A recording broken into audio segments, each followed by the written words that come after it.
Okay, and good morning to everybody. It is week 74 of our Indigenous Global Unity Summit. So we are on Thursday, November 3rd, 2022. So I begin these days by acknowledging those who came before us on this land by saying a land acknowledgement. So we begin today by acknowledging that we walk upon the traditional territories of Indigenous peoples, and we recognize their history, spirituality, culture, and stewardship of the land. We're grateful to all Indigenous groups for their commitment to protect the land and its resources, and we're committed to reconciliation, partnership, and enhanced understanding. We acknowledge the land we're meeting on here in the Greater Toronto Area. It's the traditional territory of many nations, including the Mississaugas of the Credit, the Wendat, Chippewa, Haudenosaunee, and the Anishinaabe peoples, and is now home to many diverse peoples.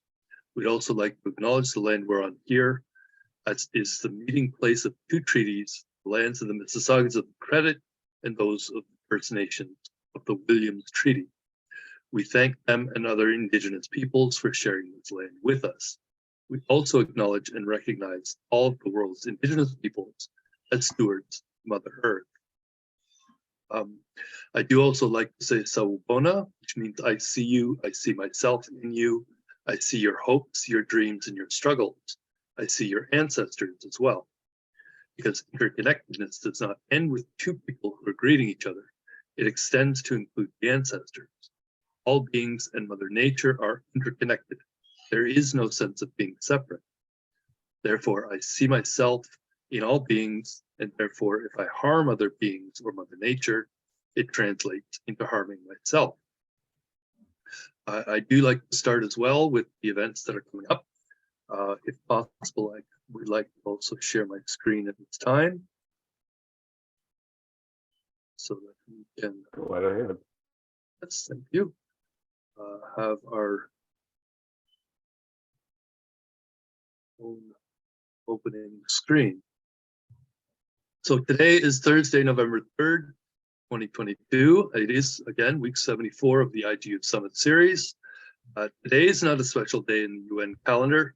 However, there are some interesting events coming up, including the International Day for Preventing the Exploitation of the Environment in War and Armed Conflict. So this is a new day on the calendar of the UN, Sunday, November 6th, 2022. On the 5th of November, 2001, the UN General Assembly declared November 6th of each year as the International Day for Preventing the Exploitation of the Environment in War and Armed Conflict. It aims to educate people about the damaging effects of war and armed conflict on the environment. So there are a couple of links in the chat. In 1 week from today, on Thursday, November 10th, 2022, is World Science Day for Peace and Development. The celebration of this day highlights the important role science plays in society and seeks to involve the wider public in discussions on current science issues. UNESCO actually declared November 10th as World Science Day for Peace and Development in 2001 and celebrated every 10th of November as World Science Day for Peace and Development, which highlights the important role of science in society and the need to engage the wider public in debates on emerging scientific issues. It also underlines the importance and relevance of science in our daily lives. By linking science more closely with society, World Science Day for Peace and Development aims to ensure that citizens are kept informed of developments in science. It also underscores the role scientists play in broadening our understanding of the remarkable, fragile planet we call home, and in making our societies more sustainable. Again, additional information in the chat. So this is also International Week of Science for Peace, Science and Peace. So that 10th of November does mark the beginning of that week. So the International Week of Science and Peace was first observed during 1986 as part of the observance of the International Year of Peace. In recognition of the value of the annual observance, the General Assembly adopted a resolution in December 1988, which proclaims the International Week of Science and Peace to take place each year during the week in which 11th November falls. So we celebrate in UnityNet the International Week of Science and Peace in consideration that the origins of Drawdown Markham and the CSF program come from our relationship to the organization Science for Peace through our working group COSWAP, the Community Sustainability Working Group. Again, additional information in the chat. On Monday of this week, at the end of October, on All Hallows Eve, which was just this past Monday, Halloween, World Cities Day, October 31st, and we of course celebrate this event pursuant to our UnityNet support for the UN Habitat New Urban Agenda. Again, in the chat, you'll find additional information. World Cities Day brings Urban October to an end. That's the 31st of October each year, celebrated since 2014. As with World Habitat Day, the global observance held in different cities each year. The day focuses on a specific theme. This year's global observance, which was in Shanghai, was under the name Act Local and Go Global. We want to bring different partners and diverse stakeholders together, share their experience and approach to local action. What local action worked, what is needed to empower local and regional governments to create greener, more equitable and sustainable cities, where local action is critical to achieve sustainable development goals by 2030. So UN Habitat has been at the forefront of this SDG localization since its endorsement of the 2020 or 2030 agenda. Since then, UN Habitat has been working to advance the SDGs and the localization of them by providing technical expertise to partners across the globe, leading the development of cutting-edge research by capacitating local and regional governments on SDG localization, and by strengthening the voice of local governments and local actors within the main international and UN-led fora on the SDGs. They also have an event called Urban October, which was launched by UN Habitat in 2014 to emphasize the world's urban challenges and engage the international community toward the new urban agenda. They're encouraging national government, local authorities, the private sector, and other urban practitioners to mark the day by organizing events through workshops and webinars, panel discussions, and interviews. So this is in support of Sustainable Development Goal 11, which formulates the ambition to make cities and human settlements inclusive, safe, resilient, and sustainable, underlying the relevance of the UN Habitat's mission, where inequalities in cities have grown since 1980, and the world's largest cities are also often the most unequal. And this year's theme is embraced by the action and implementation of the new urban agenda, which is putting the topic of inclusive cities as one of the main pillars for the urban shift, where the UN Human Settlements Program, UN Habitat, provides the potential for new forms of social inclusion, including greater equality, access to services and new opportunities, and engagement and mobilization that reflects the diversity of cities, countries around the globe. Cities should be encouraged to innovate and experiment, also learn from one another in order to hasten the transition, for instance, through twin town initiatives or city networks. So it will be necessary to replace a competitive cities governance approach to urban economies with a well-grounded cities approach that observes or serves the interests of all citizens. Around 55% of the world's population lives in cities and towns, with this level of urbanization projected to reach almost 70% by 2050, where much of the growth in urban population will take place in Asia and Africa, especially in China, India, and Nigeria. So again, you'll find additional information in the chat about the UN Habitat New Urban Agenda and related World Health Organization UN Habitat partnerships, which are coming together as well. So we do, of course, have the Unity Health Network discussion group on WhatsApp, a public group on Facebook, and a professional network as well. Additional information in the chat. We also have related to that health network, a medical network, again, with the discussion group, professionals network, and chat on Facebook. That is ministered by our guest speaker today, Gabriela Malaika. As well, related to that is the UnityNet Nurses Network. Again, chat group, a Facebook group, and a professional network for discussion and coming together of all of our network members. Again, a reminder that 1 week before World Cities Day, last Monday was October 24th, which was UN Day or United Nations Day, which marks the anniversary of the day in 1945 when the UN Charter entered into force. So that day is an annual commemoration day reflecting the official creation of the UN, and with the General Assembly declaring that day an anniversary of the Charter of the UN to be devoted to making known to the people of the world the aims and achievements of the United Nations and to gaining their support for its work. And another thing I'd like to mention again is that Mitch Gold, who is an advisor to the Global UnityNet, would like for us to, in UnityNet, also transform this day, October 24th, into World Drumming at City Hall Day, in support of and in partnership with all of the Indigenous peoples and communities worldwide. What I have also added to this call is that drumming ceremonies at City Halls could also be done in celebration of the Heart of Africa, and also with members of the African diaspora.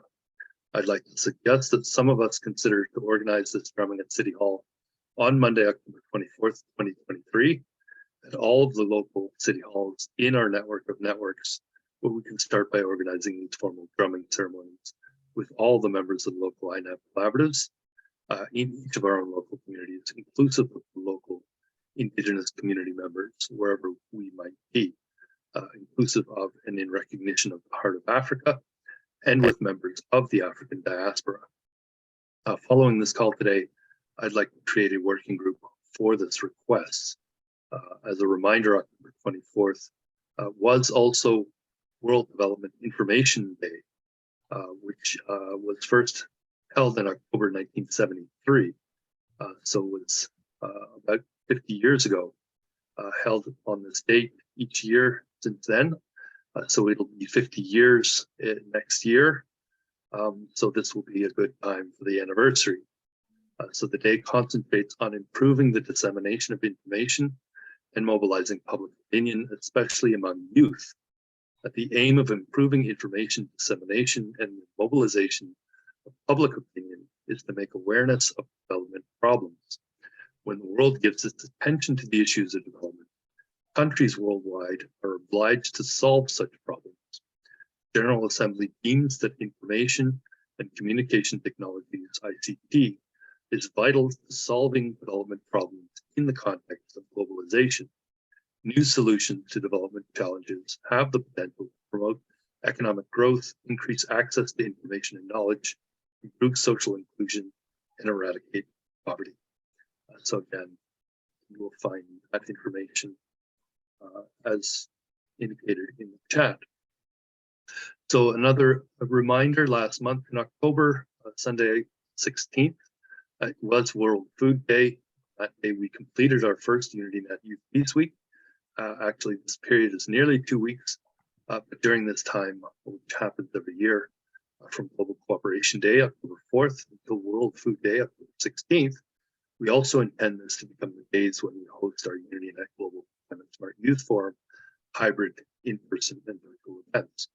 Because Youth Peace Week also includes World Teachers Day, which is October 5th, World Migratory Bird Day, second Saturday of every October, World Mental Health Day on October 10th, International Day of the Girl Child on October 11th, International Day for Disaster Risk Reduction on October 13th, and the International Day of Rural Women on October 15th.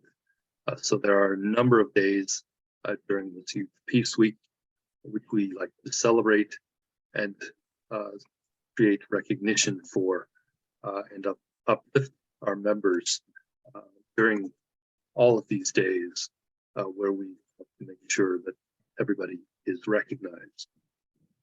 Our one other important event that we did this year during Youth Peace Week was on Thursday, October 13th. This was the International Day for Disaster Risk Reduction, where I did a presentation about the Science for Peace AHIABGA Climate Smart Food Program developed in about June 2017. The CSF program from Science for Peace actually lies at the heart of the regenerative climate smart networks and enterprise ecosystems that we're building within UnityNet.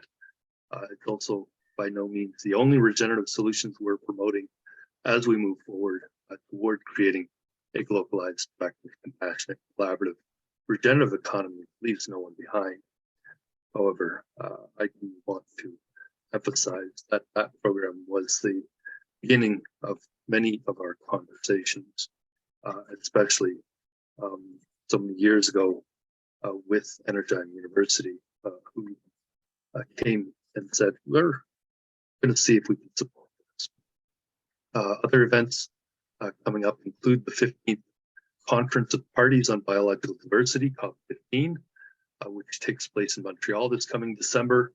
I did start a discussion with the UnityNet Biodiversity Team Leader, Leslie Adams, from the Sierra Club of Canada, who is also the Sierra Club lead on the integration of the SDGs into the Sierra Club activities for Sierra Club Ontario. So anyone interested in attending this event, please feel free to contact me and join the Unity Biodiversity Network.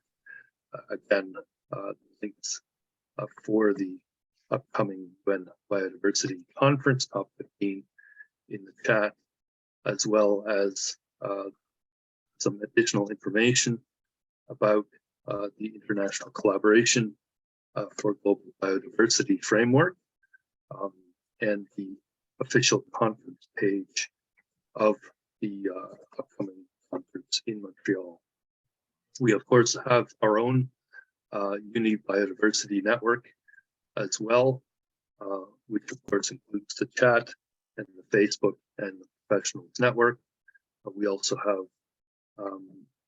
a link, of course, to Sierra Club Ontario and the Ontario Biodiversity Council through Leslie, and with the understanding that we are also supporting the Convention on Biological Diversity and the Aichi Biodiversity Targets, as well as the Nagoya Protocol on Access Benefit Sharing, which has its own funding mechanism and helps to ensure benefit sharing by creating incentives to conserve and sustainably use genetic resources, in other words, life, and therefore enhances the contribution of biodiversity to development and human well-being, where the Nagoya Protocol covers traditional knowledge, or TK, associated with genetic resources that are covered by the Convention on Biological Diversity and the benefits arising from its utilization. It also addresses genetic resources, life, where Indigenous and local communities have this right to grant access to them. Contracting parties are to take measures to ensure these communities prior and informed consent and fair and equitable benefit sharing, keeping in mind community laws and procedures, as well as customary use and exchange. So there are a number of tools and mechanisms provided by the Nagoya Protocol to assist contracting parties, including establishing what's called national focal points and competent national authorities to access these benefit sharing clearinghouse to share the information, as well as capacity building supports for implementation, awareness raising, technology transfer, and the targeted financial support for capacity building and development initiatives done through the Nagoya Protocol's financial mechanism, which is the Global Environment Facility, or the GEF, which again, I am putting additional information about that into the chat, along with some links to, for instance, the Wikipedia page, as well as Canadian government's own support for the GEF and its goals, which include biodiversity, climate change, ozone layer depletion, international waters, land degradation, and POPs, or persistent organic pollutants. Again, I'm putting that information in the chat so that everybody has an understanding of the mechanisms that are already in place, which we may be able to utilize in many jurisdictions. So there's this idea of the LDCF, or the Least Developed Country Adaptation funds and projects. There is international finance available, where they have already financed over 310 projects in 53 enabling activities, with about $1.7 billion in grants, directly benefiting over 50 million people so far. So I'm just looking to see if our speaker is on the call with us. It does not look like we have that moving forward. So let me just check, see if on WhatsApp I can see if it doesn't look like it. Gabriela has written a message.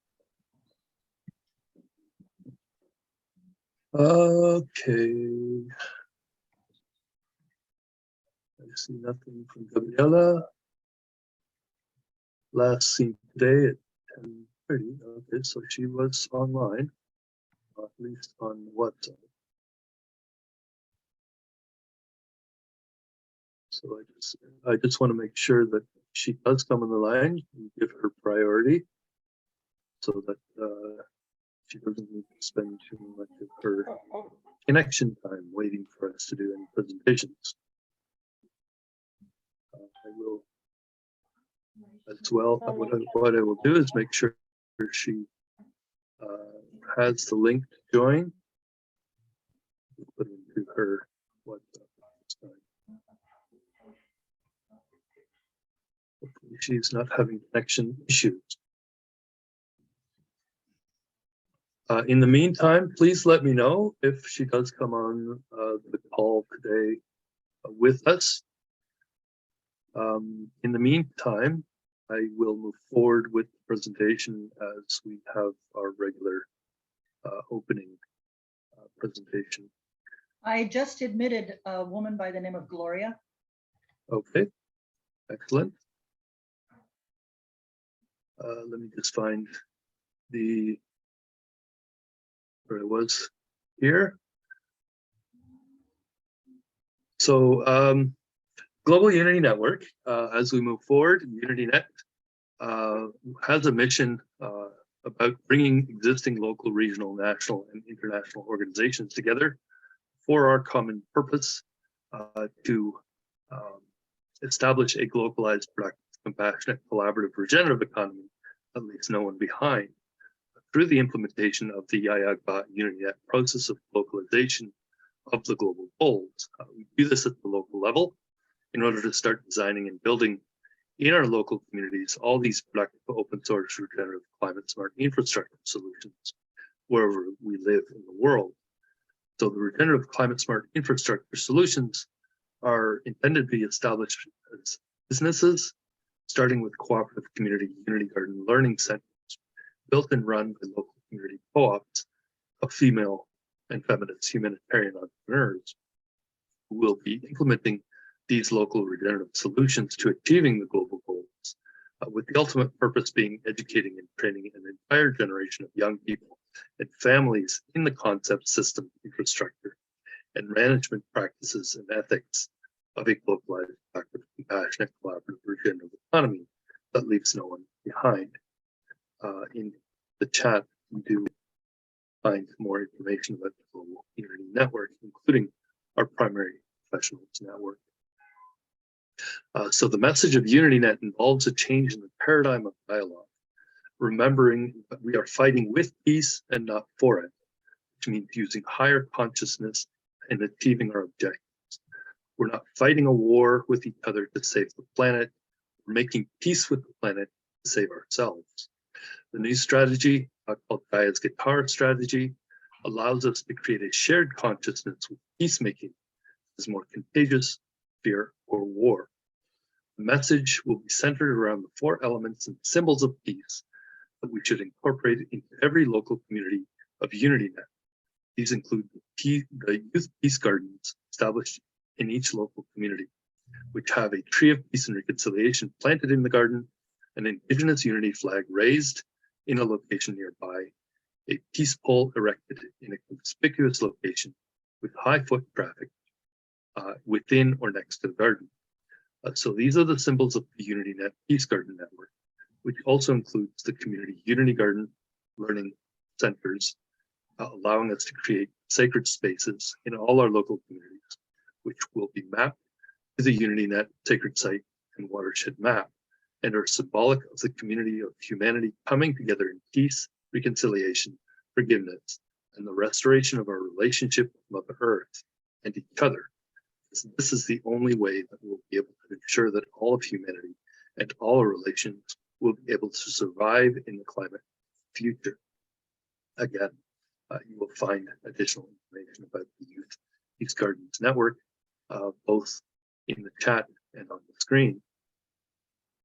But I do want to mention our primary sponsor is Andrew Networks, the door opening network of the Global Unity Network, who's hosting these weekly Thursday Zoom calls, committed to take place through the end of December 2023. So Andrew Networks also hosting additional events, like Youth Peace Week events we did, and our Drawdown Marketing Monthly events.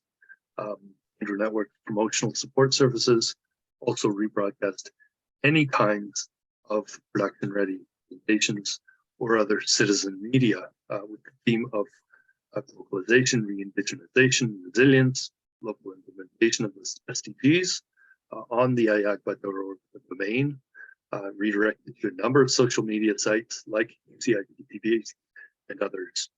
Andrew Networks is a brand and domain name owned by ProXTC Export Trading Company, comprising the social media channels like TRN-TV, Universal Citizen Media Networks, Conversations with Andrew Williams Jr, and others.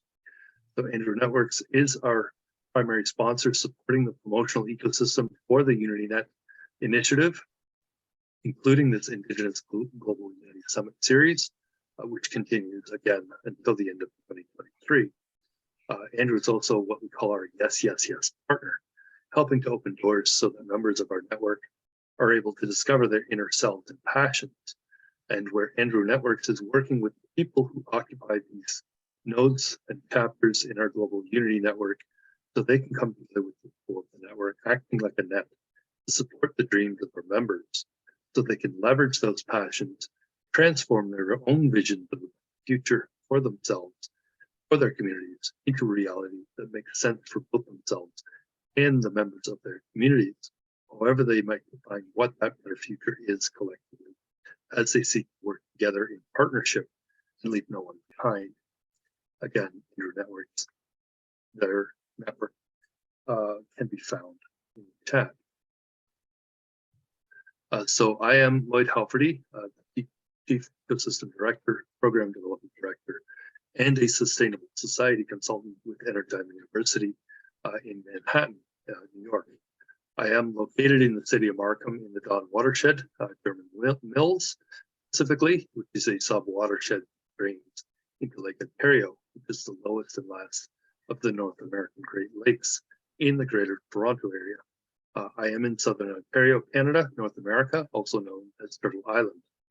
Energy University is a private 501(c) nonprofit company in New York, a member of the UN Global Compact, a UN academic impact member and partner.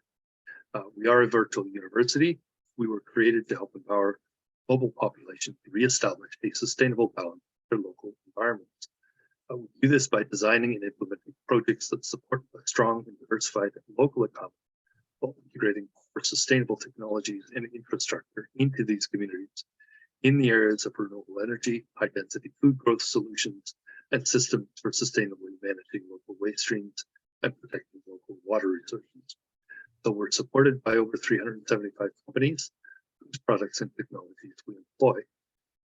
Energy University also supports local education and training in the construction, deployment, and maintenance of all the various integrated solutions for achieving these closed loop systems that support self-sufficient, sustainable communities. Again, you'll find my information is being posted in the chat. I'm still looking for Gabriela. Let me just check to see if she is online. I'm hoping that she is, not at this time. So we will continue with our regular presentation.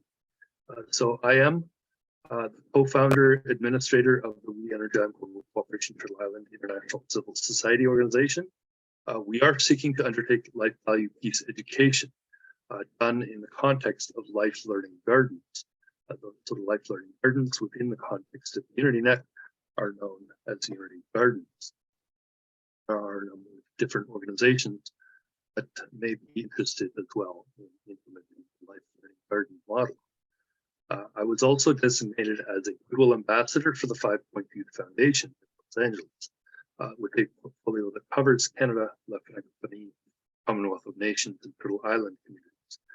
As a member of the Ad Hoc International Advisory Board of Goodwill Ambassadors and Activists, we are seeking to empower our communities to engage with royal, Indigenous, and tribal leadership, as well as helping local communities establish these interfaith neighborhood academic and business collaboratives, the INAB collaboratives, that come together and pledge to support all the local humanitarian entrepreneurs who are localizing the global goals, starting, of course, with the SDGs, while also seeking ways to leave no one behind.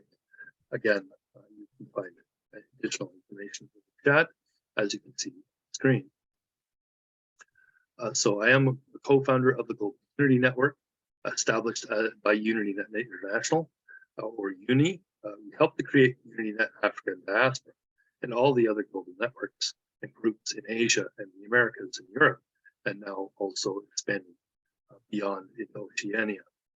So we are a network of people and organizations supporting the AHIABGA UnityNet process of globalization of the global goals, currently the SDGs, in this global transition to a globalized, productive, compassionate, collaborative, regenerative economy that leaves no one behind. I know it's a mouthful. We are creating a global empowerment network. We are professionals in regenerative development, supporting all of our members, including the female and feminist humanitarian entrepreneurs who help implement the local regenerative climate smart solutions required to achieve a productive, compassionate, collaborative, regenerative economy that leaves no one behind. So the humanitarian entrepreneurship we are delivering basically means social enterprise that focuses on the delivery of the solutions for achieving the SDGs locally. UnityNet has the mandate to educate our youth so they know how to build this regenerative and smart infrastructure in all of their own local communities. So our role at UnityNet is to establish the hybrid infrastructure that's necessary for delivering the learning programs, the education and training that provides all these local humanitarian entrepreneurs with the appropriate knowledge, tools, and processes they need to help implement global goals, currently the SDGs, locally within their own local communities, with the overarching goal of leaving no one behind. So it's important to note again, the existing social media, the WhatsApp, Facebook, LinkedIn groups we're using right now are used as placeholders as we build the network, prepare to launch, where we'll eventually get all of the people, companies, and nodes of our network onto this interchange for Peace VCN, where they'll be gaining access to all the tools and services that are available there, where we can much more easily collaborate in order to locally implement all of the globally coordinated real-world events, projects, enterprises, and infrastructure, where we want to eliminate siloed groups that we currently have.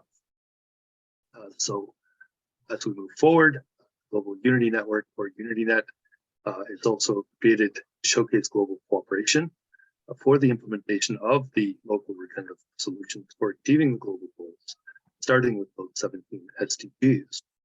So our purpose is to help uplift the traditionally marginalized communities that are mostly being left behind, because the existing economic paradigm is very much focused on making money for those who are already wealthy, by extracting resources through the over-exploitation of people in the natural world. And therefore, the majority of people on Earth are being ignored by our existing highly competitive economy. So our focus is on the billions of people who exist or subsist on the economic sidelines, where we intend to start our work by helping local communities deliver these local regenerative climate smart enterprise solutions that people and communities in some of these least developed countries, communities, and local economies require in order to thrive. As the entry point, we are focused in particular on those communities that are the most food insecure. Again, you'll find additional information in the chat. UnityNet is promoting the delivery of a suite of practical solutions to achieving these global goals. So we start with the Sustainable Development Goals during this period until 2030.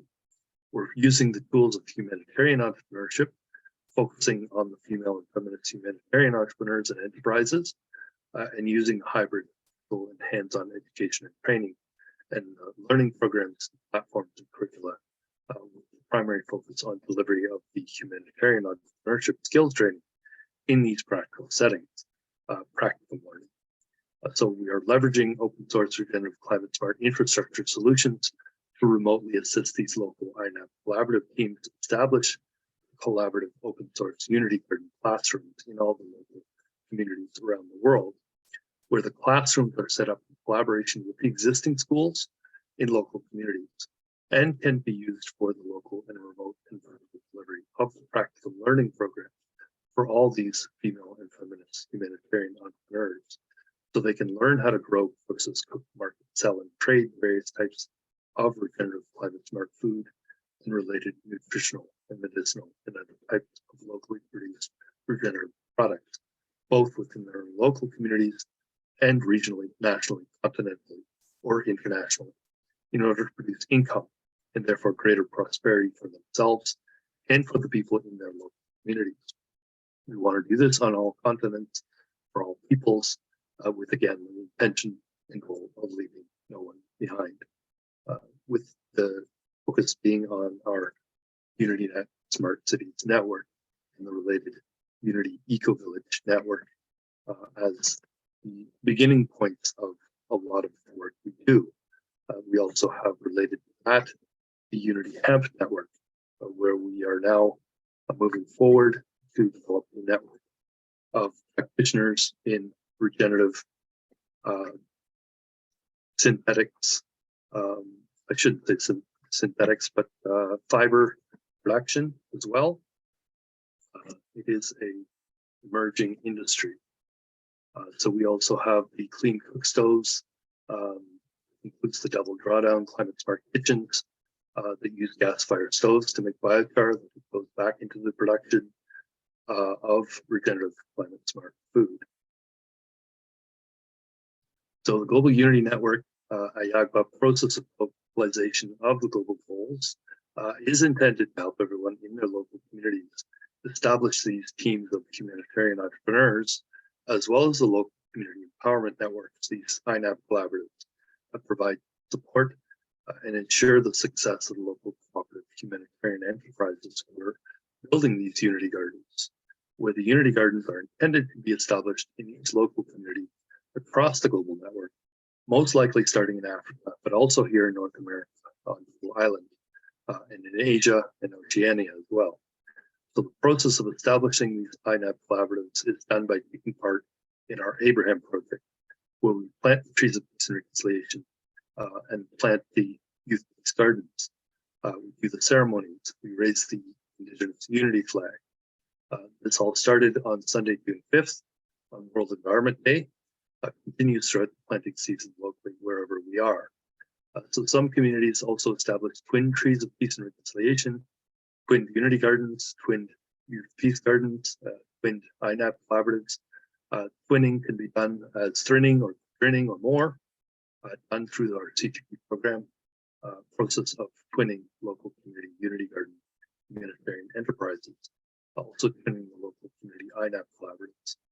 So we're building here is a network of local INAP collaboratives, where all the members of each local community empowerment network are interconnected, watching over, talking to each other at the global level, where each local INAP collaborative has this diverse set of members from 7 different sectors, actually 8 of every community.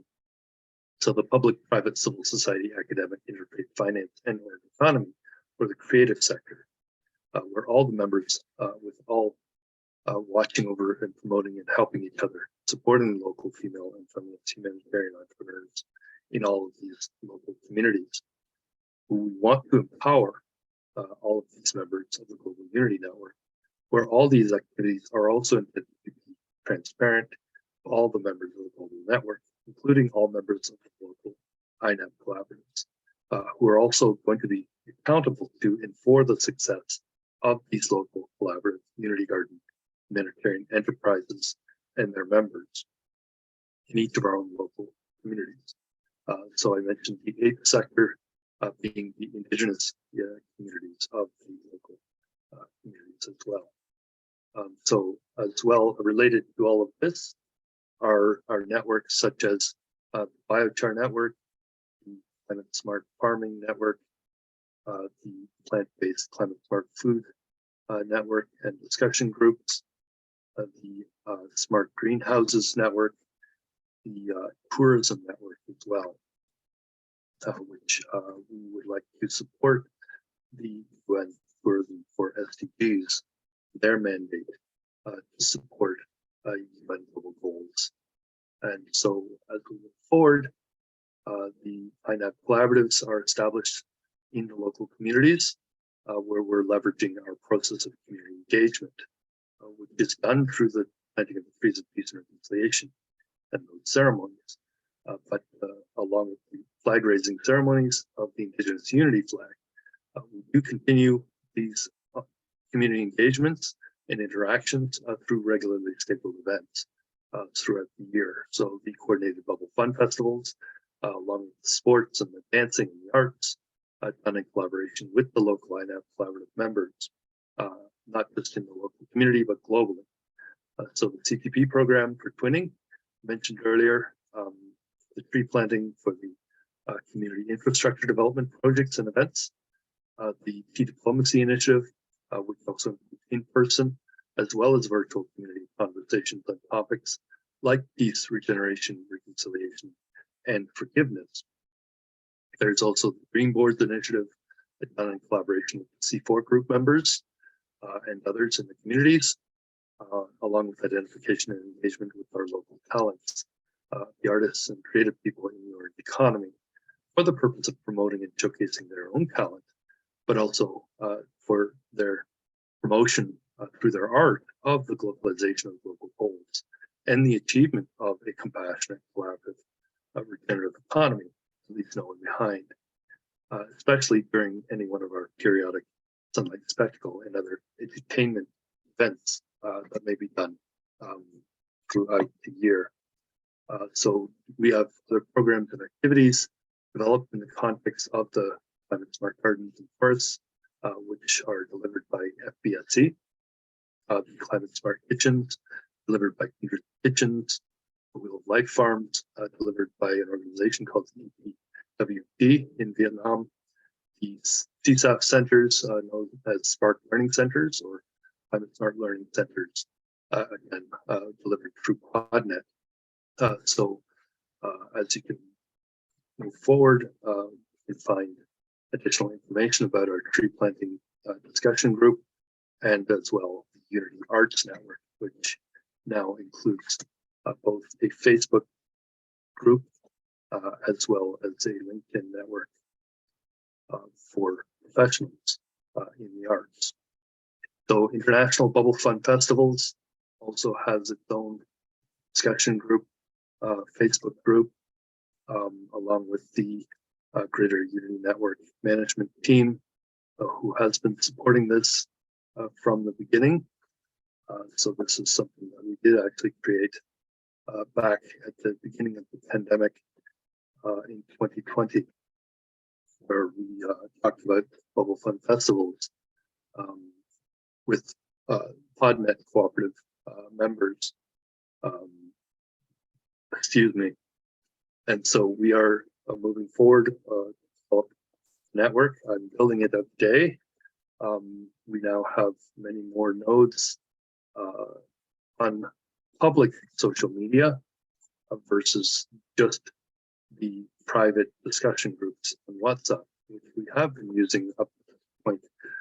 But at this time, nearing the end of 2022, I believe that it is a good point for us to move forward and start creating these public groups on networks like Facebook and LinkedIn as well. And so this is what I have been starting to do. I'm noticing at this point that we do not yet have Gabriela on our call today, unfortunately. I'm seeing as well on her WhatsApp, she is not connected and not live. So she unfortunately may be having internet troubles as a result. Perhaps Gloria would like to introduce herself. Perhaps Gloria would like to introduce herself. And say hello. So we are an open network at this point, as was noted by Stephanie, as well as Juliet. It seems we have a new person on our call today, Gloria Ngoma. We're hoping to, we always welcome everybody on the calls that we have when we do have our IQ Summit events.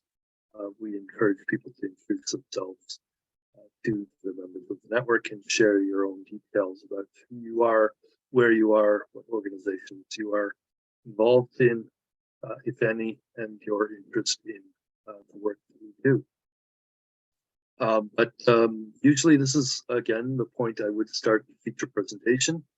The presentation today, usually we do follow it by dialogue about actions we can take within our UnityNet ecosystem in our own local communities to help implement these programs of UnityNet within the context of our own lives, our own businesses, our own communities, and our own families.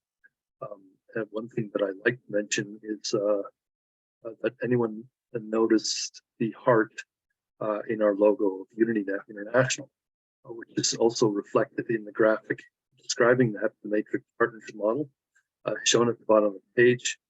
The heart in the logo and in the graphic is also symbolic of the 8th partnership I mentioned between Indigenous peoples and the settlers for all those who came to places like Turtle Island in the Americas, north and south, and who occupied or colonized so many parts of Africa and Asia by force and cultural genocide.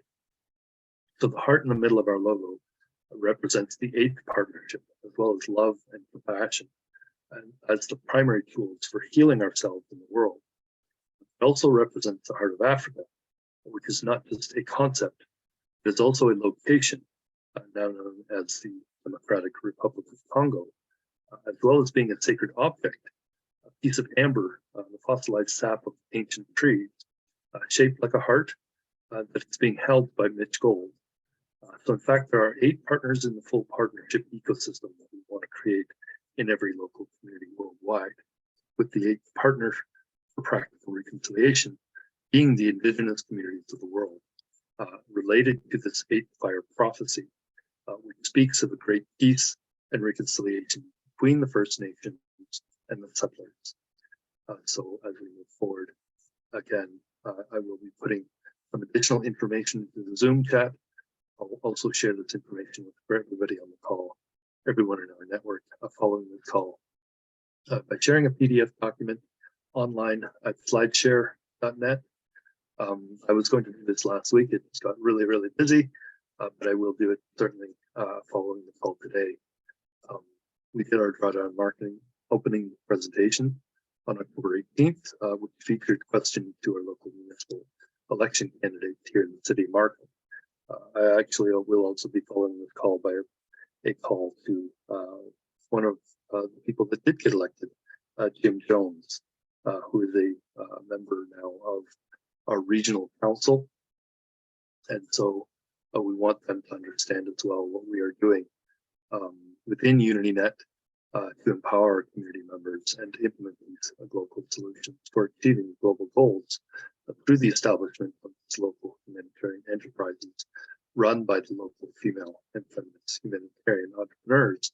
We're establishing these community Unity Garden learning centers, where we want, of course, to establish one here in the city of Markham or York Region at the very least, in the Greater Toronto area of Ontario, here in Canada.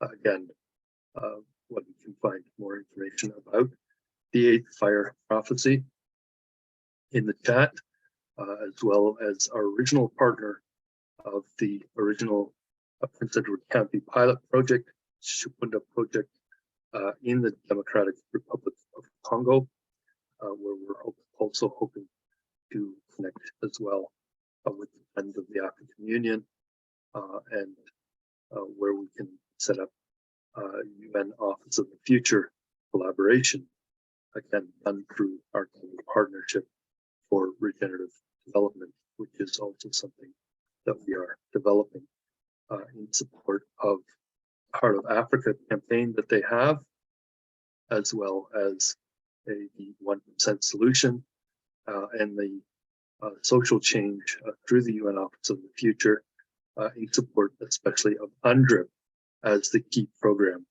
that needs to be implemented globally at the local level in each local community. So this is, as we move forward, what we'd like to achieve in support especially of the UN Declaration on the Rights of Indigenous Peoples, which is, as I mentioned, UNDRIP. So the declaration emphasizes the rights of Indigenous peoples to maintain and strengthen their own institutions, cultures, and traditions, and to pursue their development in keeping with their own needs and aspirations.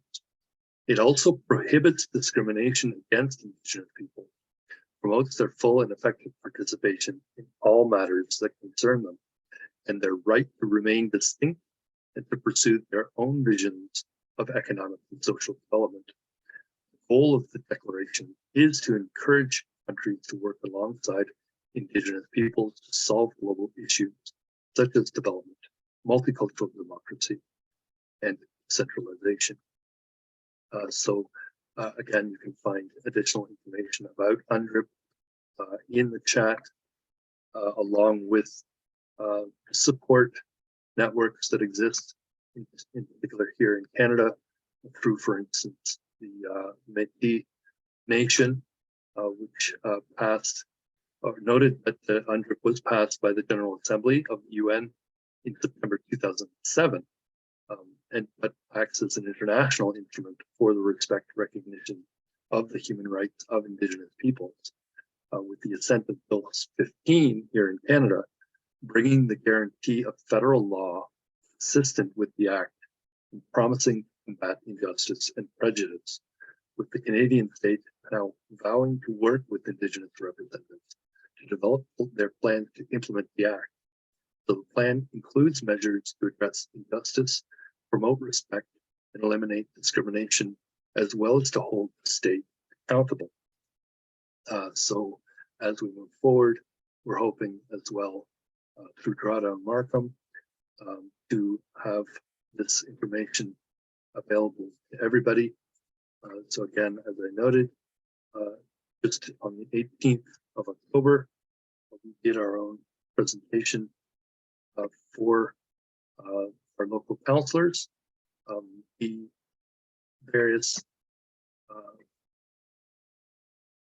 information is available now on the slideshare.net. As I mentioned, I will try to be putting this weekly event information on SlideShare as well. So as we move forward here, it looks like we still do not have our speaker coming on. Probably she has some internet issues. Yes. So Juliet, I'm seeing your hand is up as well. Yes. Good evening. Good morning, everyone. I was quite happy to see Dr. Ewan joining in, because Malaka is currently doing some work with him around the elderly and farming, and they are normally very beautiful visuals in terms of what she does for the elderly. So maybe we could use if Dr. Erwin doesn't mind to maybe Yeah, share if with somebody us. could describe what it is they're doing. Actually, we were providing this spot for Malaika because she is doing an event with the title "The Resilience of Older Persons in a Changing World." There will be an event. I believe the date is in December as well.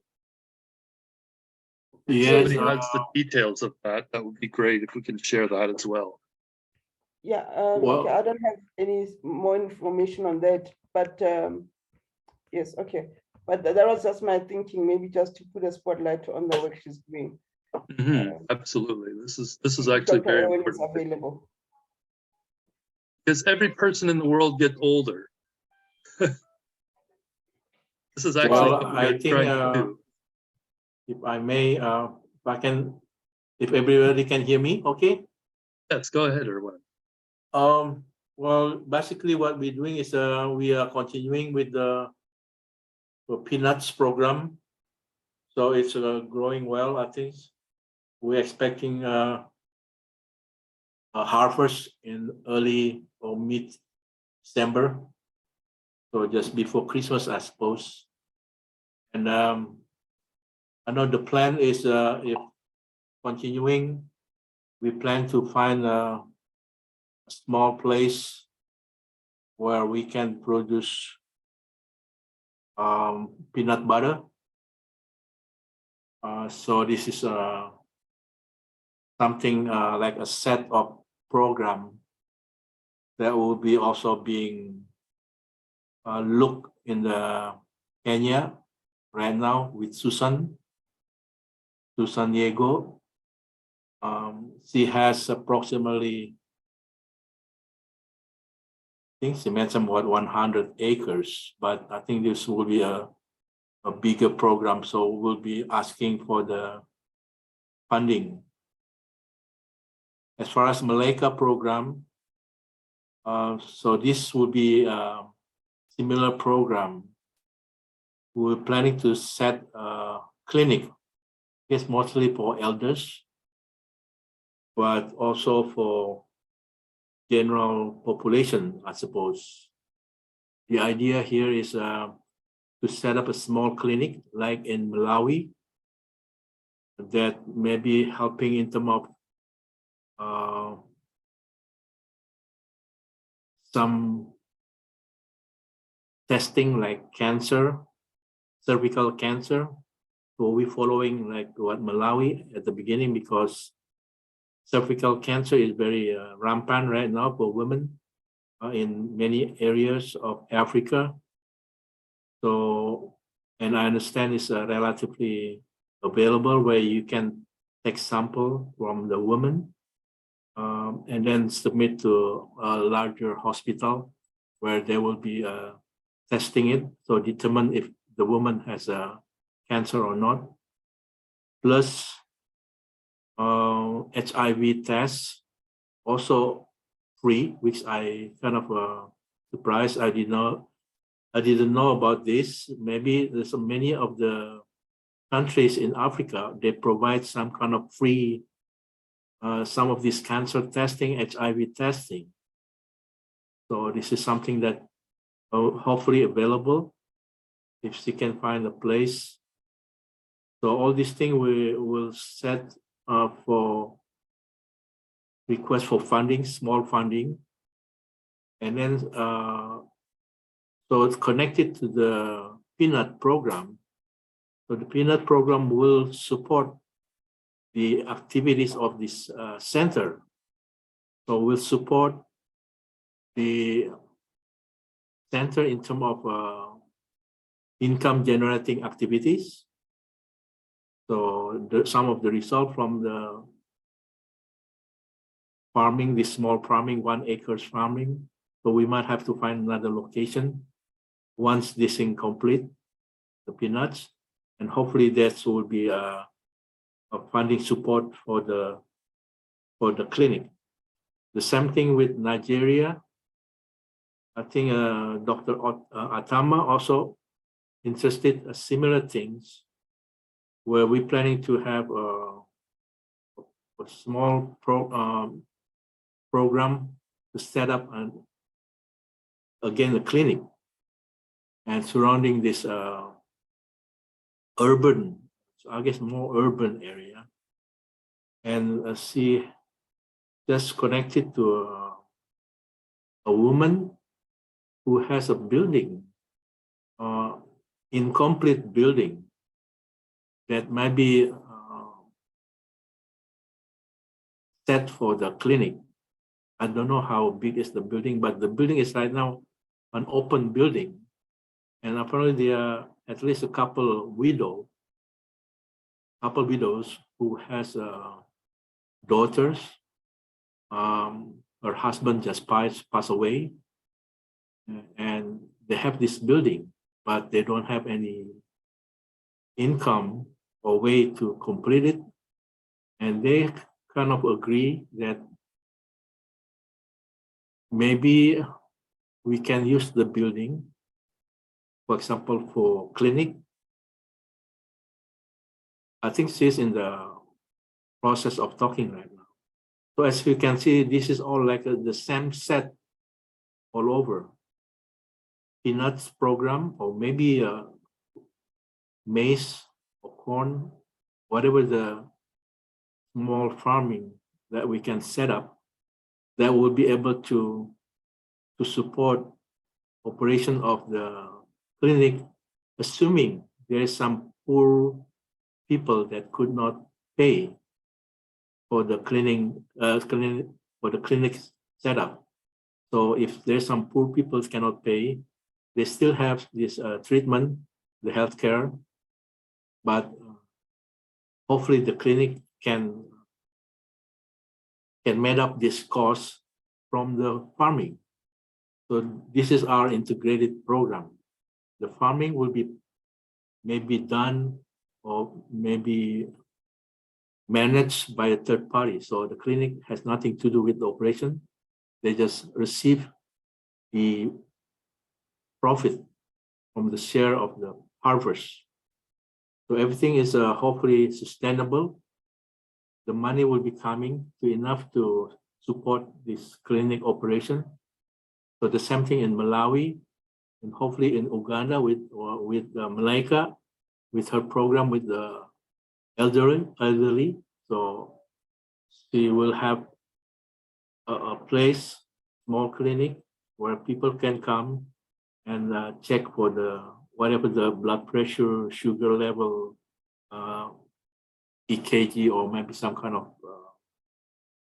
anything that a simple type family practice doctor is doing. So this is what they're planning to do. And hopefully there's a small van type, so mobile unit that her staff, maybe a nurse, can go around the area to provide the healthcare services. So all these things are being planned, that we're planning to apply for funding, and hopefully that together with the small farming that will provide the income, together with the clinic for the elderly, but in general for everybody basically. So it is something, a unit package type thing that we can hopefully duplicate in many parts of the rural area, whether it is Dr. Atama with this small building, or maybe we can lease a small plot in Nigeria for clinic, and then she's planning to do some snail farming. Snail, apparently in Nigeria right now is very popular to grow snail, and apparently there's some profit. So in order to feed the snail, you have to have some kind of vegetable garden. I was wondering if the peanuts leaf can be served as food for the snail. So that would be perfect arrangement, because you don't use the peanut leaf and then use them as a snail food. So I think basically a small type clinic for Malaika that we can ask for the funding. So all of them are relatively small funding because we're talking about maybe come to words like building a small building, and then maybe small piece of land, maybe plus 1 or 2 acres of the garden or peanut, and then hopefully we can connect it to peanut butter, so you can produce food basically.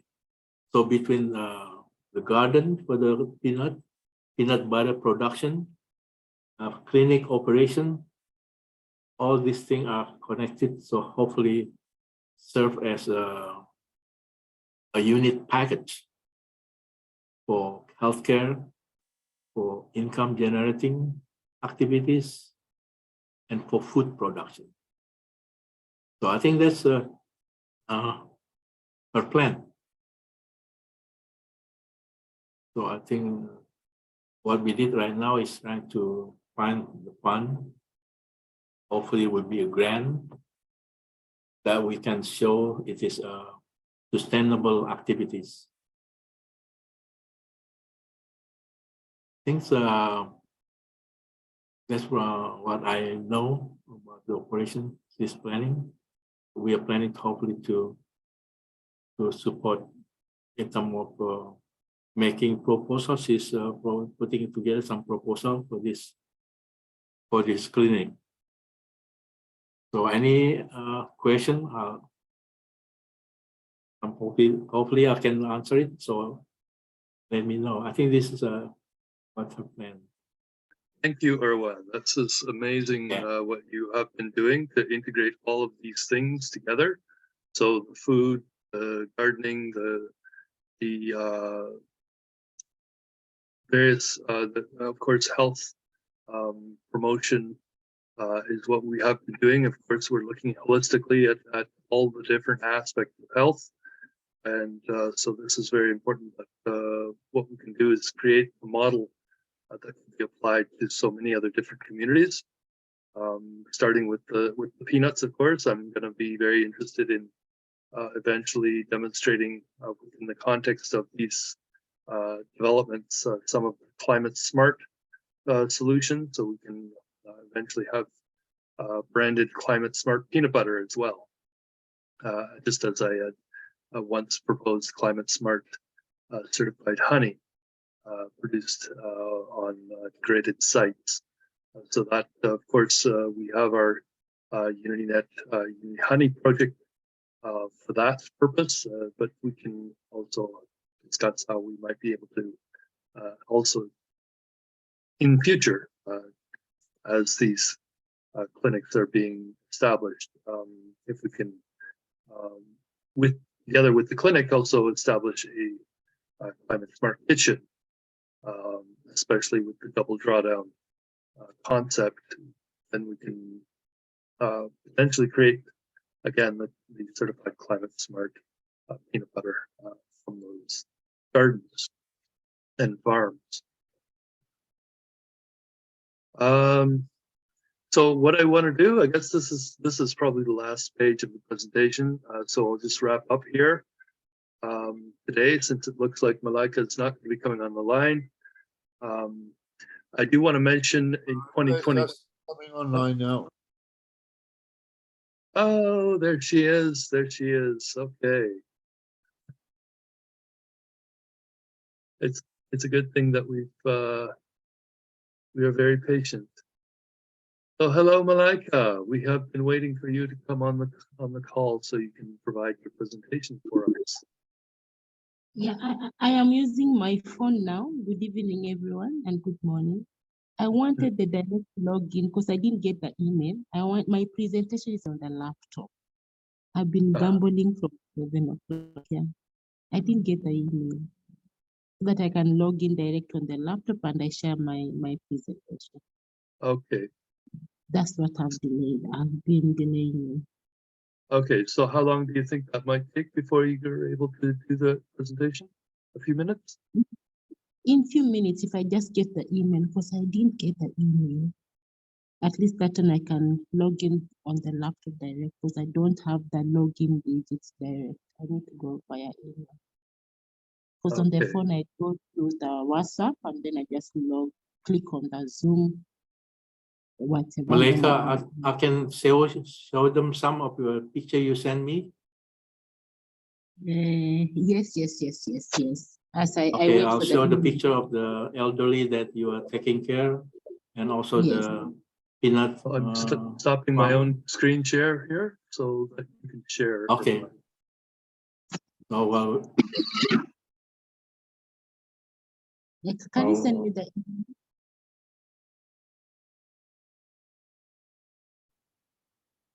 Did you wish something to be sent to you, Malika? Yeah, send me the email, just my email, so that I can log in on the laptop. My presentation is on the laptop. So who are not you on the asking phone. to send that? So, can you see the picture I put it right now? Yes. not yet. Yes. Yes. This some of the elderly